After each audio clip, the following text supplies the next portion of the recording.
Hi everyone, in today's video I'll show you how to clear temporary files on Windows 11 to free up space and improve performance.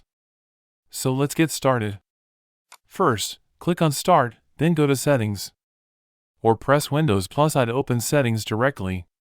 From Settings, click on System. Then select Storage. Here, click on Temporary Files. Windows will scan your system and show the files you can remove. Select the files you want to delete, such as temporary files, recycle bin, or system cache.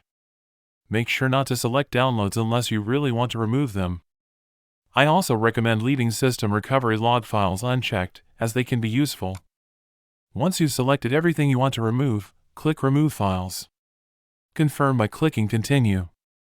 The process can take a few seconds or a few minutes, depending on how many files you have. And that's it. You successfully cleared cache and temporary files on Windows 11. Thanks for watching. Don't forget to like and subscribe for more quick and easy tutorials.